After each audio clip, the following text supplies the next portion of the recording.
All right, y'all. So on the heels of this series on the doctrines of grace, I want to address something that may come up. You may be thinking about it. You may not. Um, I do know that this is brought up, but in light of the doctrines of grace, how does this impact or affect evangelism? How we do evangelism?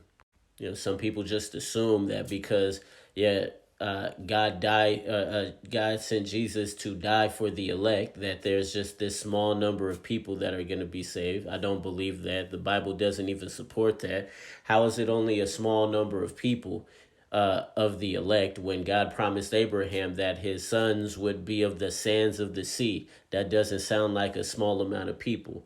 How is it a small amount of people when John is in heaven? He says, I saw multitudes of people, a number which no one can number, people from every tribe, every tongue, every nation. So if somebody brings that up as some type of, but what about this? Just know that they're bringing up a straw man and they're trying to fight a straw man. Don't fight the straw man.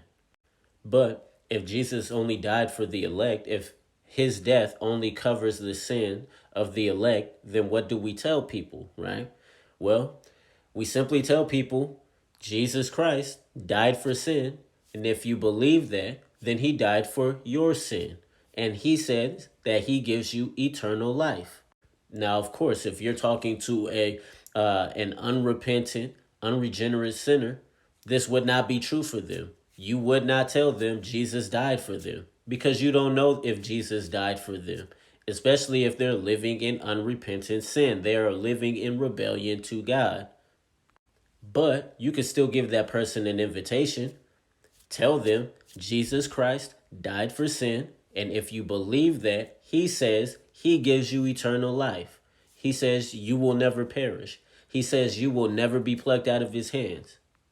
The problem is people get so caught up in these emotionalized conversion stories and these experiences at these churches that play the music. They get the music going. Everybody's singing.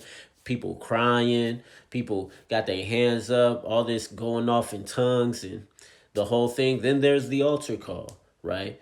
And since people are so swept up in their emotions, right?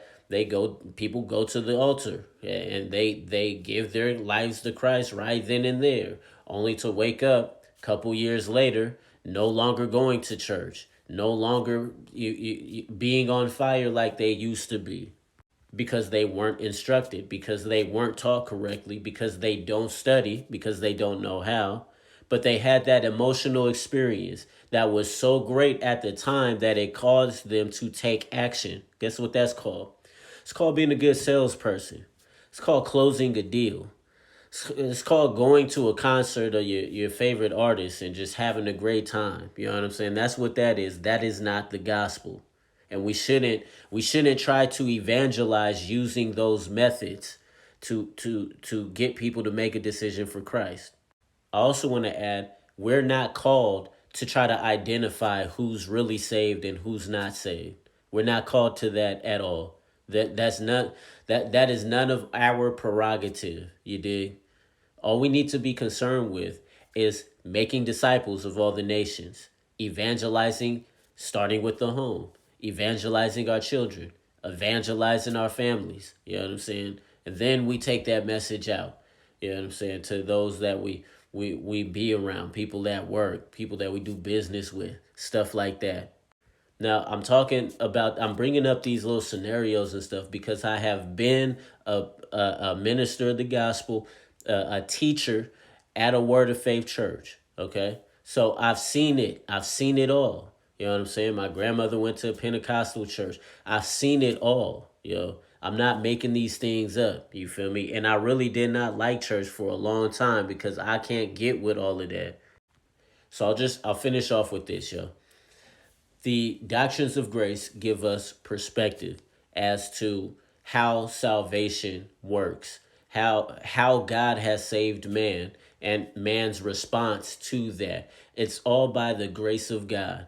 It's not about you being special, it's not about me being special. It's about God having this plan and having decreed from eternity past how he was going to save a people to himself. Now listen, You who's watching. If you believe that Jesus died for sin, resurrected the third day, now he's seated at the right hand of the Father, then guess what? He died for you. He died for you. I don't care what church you go to, what denomination you may be a part of. If you believe that, then guess what? You too are the elect. You can know that he loved you, he foreknew you, he predestined you to conform you to the image of his son. He has justified you. He will glorify you. This is him sanctifying you. This is true for you. John 3:16 is true for you. God bless you guys. And as my guy Mike says, y'all go in peace.